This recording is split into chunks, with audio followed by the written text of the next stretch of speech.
Bienvenue dans ce nouveau chapitre. Nous allons entamer le premier chapitre du module 1 de cette série de vidéos portant sur l'apprentissage de Kafka. Ce premier chapitre de ce premier module est intitulé Le concept des systèmes de messagerie. Pourquoi Kafka? Le concept des systèmes de messagerie. Avant de parler de Kafka, prenons un moment pour comprendre le concept fondamental sur lequel il repose, les systèmes de messagerie. Définition simple. Un système de messagerie, c'est comme un service postal. Une application veut transmettre une nouvelle à une autre application. Mais au lieu de l'appeler directement, elle envoie un message dans une boîte aux lettres intermédiaires. Et plus tard, l'autre application viendra récupérer ce message à son rythme, à son temps voulu au fait. Ce message peut être une commande, un événement, une notification ou une donnée métier.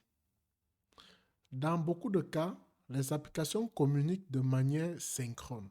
Par exemple, via une API HTTP, l'une parle, l'autre doit répondre tout de suite. Mais avec une messagerie, on passe à une communication asynchrone. L'émetteur n'attend pas de réponse immédiate. Il envoie le message et continue son travail.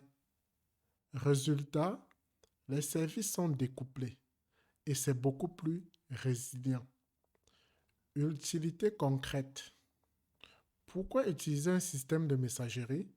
Vous deviez bien vous poser cette question. Parce que ça apporte de la souplesse, de la résilience et de la scalabilité.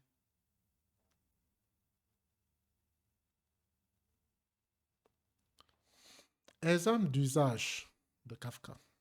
Prenons un exemple, une commande sur un site e-commerce. Une fois validée, plusieurs choses se passent. Un email est envoyé, le stock est mis à jour, la logistique est lancée.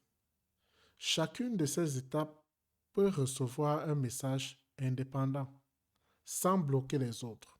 Kafka n'est pas le seul outil. On retrouve aussi RabbitMQ, ActiveMQ ou les services managés comme Amazon SQS. Mais Kafka se distingue par sa puissance, sa scalabilité et sa persistance native.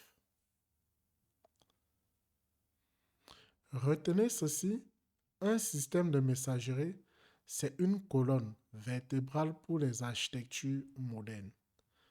Et Kafka, que nous allons explorer juste après, en est un des acteurs les plus puissants. Dans la prochaine vidéo, on parlera de Kafka en quelques mots, ses concepts clés et ce qui le rend unique. Donc n'hésitez pas à cliquer sur suivant pour la prochaine vidéo. Merci d'avoir regardé celle-ci et à très bientôt.